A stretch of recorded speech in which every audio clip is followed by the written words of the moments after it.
De l'atome à la radioactivité. La matière est formée de minuscules entités, les atomes.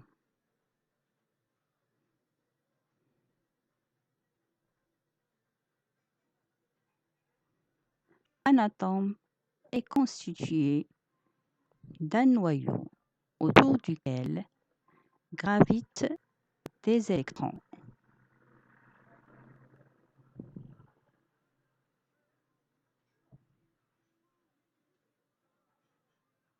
Le noyau est constitué de deux types de particules, les protons et les neutrons.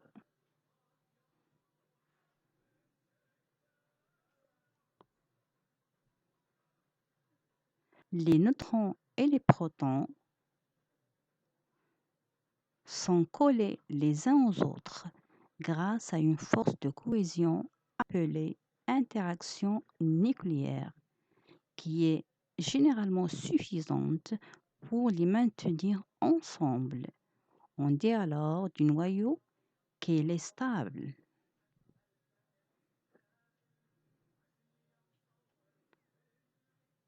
Certains noyaux contiennent trop de particules ou renferment trop d'énergie, de sorte que la force de cohésion n'est plus suffisante pour les maintenir ensemble.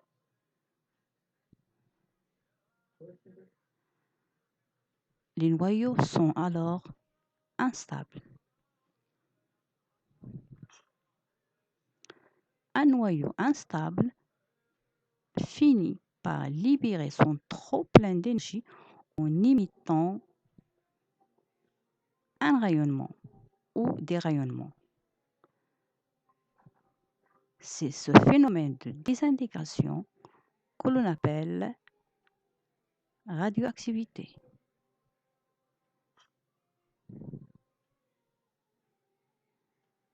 Quels sont les types de rayonnement?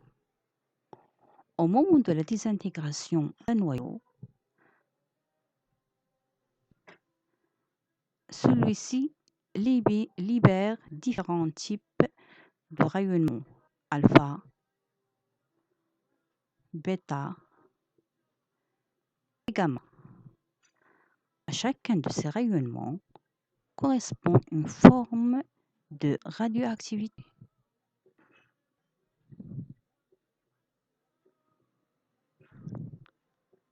La radioactivité alpha se traduit par l'émission d'un petit noyau constitué de 2 protons et 2 neutrons.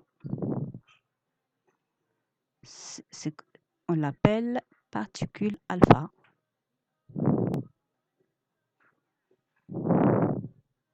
Le deuxième type de rayonnement, ou le deuxième type de radioactivité, c'est la radioactivité bêta.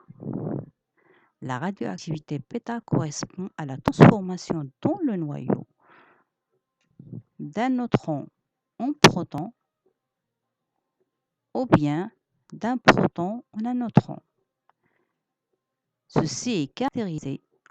émission est caractérisée par l'émission, cette radioactivité caractérisée par l'émission d'un anti-électron.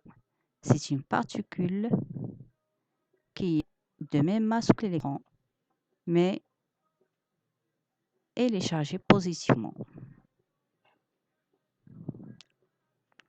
Le dernier type de radioactivité, c'est la radioactivité gamma.